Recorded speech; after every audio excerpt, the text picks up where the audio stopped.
इधर देखिए, यहाँ पे उधर दिखा रहा हूं मैं, ये लोग बाहर रहते हैं, ये परिवार है इनके। अगर लोग जानकारी जो इसको मिली है, वो सारे लोग जो है और अम्बेडकर जी के लेके हर जगहों पर जिस तरीके से जयंती मनाया जा रहा है, और ये दलित वंचित लोग हैं, इनको एक तरह से प्रताड़ना ऊपर भी हो रहा है, ये लोग कर रहे हैं। क्या हुआ है पहले बताइए आप लोग के वहाँ? क्या हुआ है? कुछ नहीं है, बाकी दिन मुकदमा कुछ नहीं रहा। अब वो अपन कमात खाता परिवार में रहा था, तो उनका मुकदमा हो जाता, घर में ताला लगा तो इकट्ठा नहीं हुई तो उमर के तो निकल सकेला भैया। जहाँ तू जाइबा तहाँ चलो कि नहीं चलो।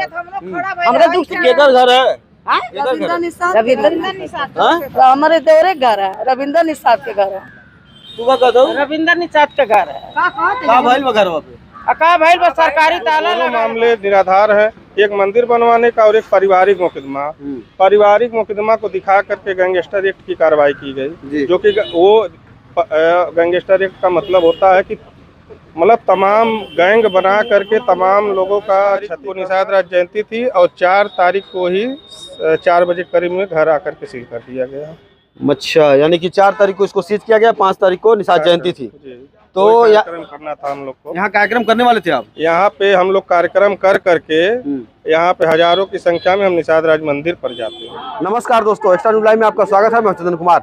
आज है अंबेडकर जी का जयंती, बाबा भीमराव अंबेडकर जी की आज जयंती है, और जिस तरीके से देखा जाए दलितों और शोषितों के ऊपर प्रदेश में किस तरह की कार्रवाई हो रही है, इसको लेकर मैं आपको भी बताऊंगा। कि पहले तो ये बोर्ड देखिए, आप जरा इसे बोर्ड दिखाइए। ये एक दलित शोषित वंचित व्यक्तियों का साथ देने वाले रविंद्र निषाद जी का बोर्ड है ये। और ऊपर देखिए, ये जरा सा इधर देखिए, ये इनके ऊपर जो मुकदमे हैं वह बाकायदा यहाँ लिखा हुआ है 4/4/2025 को न्यायालय जिलाधिकारी गोरखपुर महोदय के द्वारा ये बाकायदा सरकार बनाम रविंद्र निषाद के ऊपर जिस मुकदमे है, उसके अंतर्गत प्रशासन यहाँ पे तिवारीपुर थाना अध्यक्ष आते हैं और इस पूरे मकान को सील कर देते हैं। ये पूरे मकान को जो है, ये आप देख सकते हैं, सील हो गया है।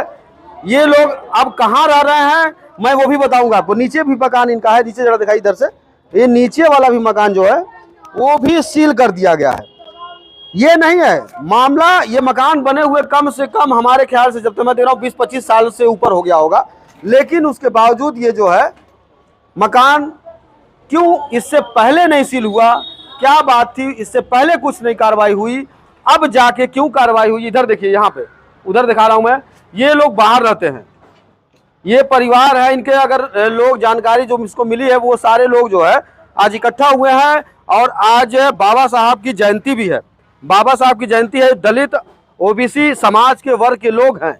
और जिस तरीके से कोई भी सरकार सत्ता में चाहे हो चाहे विदाउट सत्ता में हो, वह कहती है कि आज अंबेडकर जी की जयंती मना रही है, और अंबेडकर जी के लेके हर जगहों पर जिस तरीके से जयंती मनाया जा रहा है, और ये दलित वंचित लोग हैं, इनको एक तरह से प्रताड़ना ऊपर भी हो रहा है, ये लोग कर रहे हैं। क्या हुआ है पहले बताइए आप लोग के वहाँ? क्या हुआ है? कुछ नहीं है, बाकी दिन मुकदमा कुछ नहीं रहा। अब वो अपन कमात खाता परिवार में रहा था, तो उनका मुकदमा हो जाता, घर में ताला लग जाता। सरकारी बा, मोदी बात है, और सरकार जो बात तो गरीब भाई के सबके करला।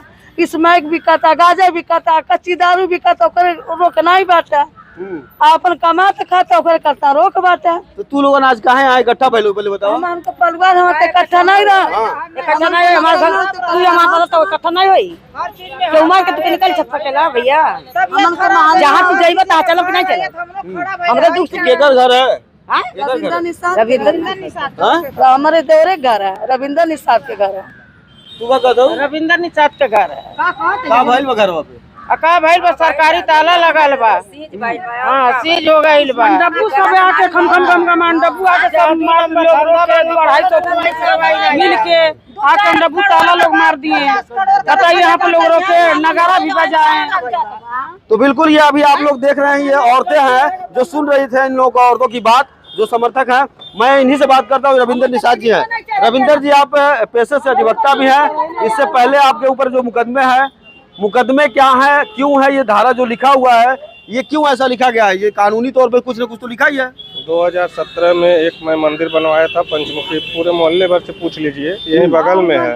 मैं मंदिर बनवाया था, उस मंदिर में स्टोव चोरी की, मैं स्टोव चुरा करके ले गया और वहाँ पे मंदिर बनवा दिया। अगर मैं मंदिर बनवाया वहाँ पे, सारे मोहल्ले के लोग मिल के बनवाए, तो उससे मेरी रोजी रोटी तो चलती नहीं है। उसी मंदिर के कमाई से तो मैं अपना मकान मंदिर हो गया। दूसरा बताइए। दूसरा हमारे भाई के लड़के हैं और हमारे बहन के लड़के हैं, दोनों से कुछ आपसी विवाद हो गया था। तो हम उस समय लखनऊ थे, मैं उस समय लखनऊ था, उसमें भी हमको फंसा करके और वही 2 मुकदमा दिखा करके, जो दोनों मामले निराधार हैं, एक मंदिर बनवाने का और एक पारिवारिक मुकदमा को दिखा करके गैंगस्टर एक्ट की कार्रवाई की गई।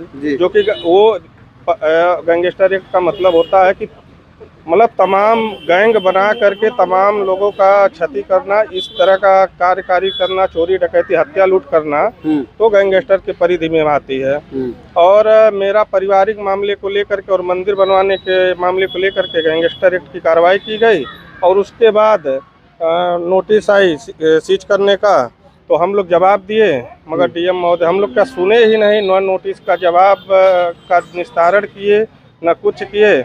और हम एक दिन कचहरी में जा करके अपना क्लाइंट अपना विधि व्यवसाय कर रहे थे, तब तक क्या पता चल रहा है कि इधर आकर के मेरे बीवी बच्चों को बाहर करके मेरे घर का कपड़ा लत्ता और सामान तक नहीं निकालने दिया गया। मेरे बीवी बच्चे इस समय ससुराल में हैं, क्योंकि परिवार में कोई नहीं रहता, यहाँ पे घर में कोई नहीं रहता, ताला मार दिए लोग। घर का कपड़ा, जो सामान है, जो खाने पीने का व्यवस्था था, गैस वगैरह, वो तक नहीं निकालने दिए, हम लोग को रोड पे कर दिए। हमारे बीवी बच्चों को ढटिया करके ला करके रोड पे। कानूनी तौर पे आप भी जानते हैं, एक अधिवक्ता हैं, कि क्या किस तरीके से जो माहौल चल रहा है, क्या हुआ है, इसको क्या लगता है, इसको किस तरीके से आप लड़ेंगे, कैसे? अब लड़ने के लिए तो मैं लड़ाई लड़ रहा हूँ भाई। वह लोग दलित और शोषित का अत्याचार कर रहे हैं। हम भी एक पिछड़ी समाज से आते हैं, निषाद समाज से आ रहे हैं। निषाद समाज से आ रहे हैं, पता चलता है सत्ता में तो बहुत मछुआरे बैठे हैं, कोई सांसद है, मंत्री है, विधायक है, सारे लोग बैठे हैं, फिर भी क्या लग रहा है, कोई आपके पास फोन आया था किसी का? नहीं, किसी का फोन नहीं आया था। रामभुवन निषाद जी आए थे उस दिन 12 बजे रात में, और उन्होंने मेरा हाल चाल लिया। बाकी कुछ नेता लोग फोन पर हाल चाल लिए, बाकी कोई जो बड़े नेता हैं, जो समाज के जो शुभचिंतक नेता हैं, समाज के एक तरह से ठेकेदार जिसको कहा जाएगा, किसी का यहाँ कोई अता पता नहीं चला। वो लोग केवल नाम के निषाद के नेता हैं, वो अपना काम चलता है, बाकी जनता भाड़ में जाए। देखा जाए अगर क्या लग रहा है कि क्यों इस तरह से कार्रवाई हुई है, कि कोई आपका अंदरूनी कोई मामला चल रहा हो, किसी से भी चल रहा हो? 5 तारीख को निषाद राज जयंती थी। 4 तारीख को 2-3 दिन पहले से हम लोग लगे थे कि यहाँ से कम हजारों की संख्या में चलेंगे निषाद राज मंदिर पर। सबको घूम करके सबके घर पर जाके जनाया गया था कि सबको चलना है 5 तारीख को। निषाद राज जयंती कितने दिन कब ये सील हुआ? निषाद राज जयंती के बाद 5 तारीख को निषाद राज जयंती थी, और 4 तारीख को ही 4 बजे करीब में घर आकर के सील कर दिया गया। अच्छा, यानी कि 4 तारीख को इसको सीज किया गया, 5 तारीख को निषाद जयंती थी। तो कार्यक्रम करना था हम लोग को। यहाँ कार्यक्रम करने वाले थे आप? यहाँ पे हम लोग कार्यक्रम कर करके यहाँ पे हजारों की संख्या में हम निषाद राज मंदिर पर जाते हैं, यही कार्यक्रम था हम लोग का। तो प्रशासन को या किसी का दबाव रहा होगा, उन लोगों को नहीं देखा गया, और 4 तारीख को ही शाम को आकर के 4 बजे करीब में घर को सीज कर दिया। अच्छा, घर का क्या है? घर का कागज वगैरह सब कुछ आपका है? घर का ये 2009 में बना हुआ है, 2009 में इसकी रजिस्ट्री हुई है। उस समय तो हम लोग के खिलाफ कोई मुकदमा ही नहीं है। तो किसके नाम से है मकान? ये नका हमारे ही नाम से है, आपके रजिस्ट्री हुई है। माता जी के नाम से हमारे जमीन था, उसको बेच करके और इसको। बिल्कुल, मैं बता दूं आपको, 4 तारीख को ये सीज होता है और 5 तारीख को निषाद जयंती का प्लान होता है। तो कहीं न कहीं मैं बता दूं, इनका संगठन भी है, ये राष्ट्रीय अध्यक्ष भी है, निषाद आर्मी है ना, निषाद आर्मी के राष्ट्रीय अध्यक्ष भी है, और इनका कार्यालय भी है। तो कहीं न कहीं अगर कुछ लोग बता रहे हैं कि जिस तरीके से देखा जाए, इसको अगर सीज हुआ है तो इससे पहले भी कार्रवाई हो सकती थी, लेकिन ये निषाद राज की जयंती जो है, इनको लग रहा है इनके मकान को पूरी तरीके से वह उसमें ये सीज हुआ है, इनके लोग के हिसाब से जो बता रहे हैं। अब देखना यह है कि कितने मछुआरे हैं जो इस रविंदर निषाद के साथ आते हैं और इस मछुआरे के परिवार को सपोर्ट करते हैं, क्योंकि इनका परिवार इस समय बेघर हो गया है और ये पूरे गांव के लोग जो है इनके सपोर्ट में लोग खड़े हैं। तो अब क्या अगला फैसला होगा जो आज आप प्रेस कॉन्फ्रेंस कर रहे हैं, अगला फैसला क्या करेंगे? अब अगला फैसला हम चाहेंगे माननीय मुख्यमंत्री जी से और यहाँ के जो आला अधिकारी हैं, मामले को कम से कम जांच तो करा लें। जांच करा करके जो निष्पक्ष कार्रवाई हो उसको करनी चाहिए।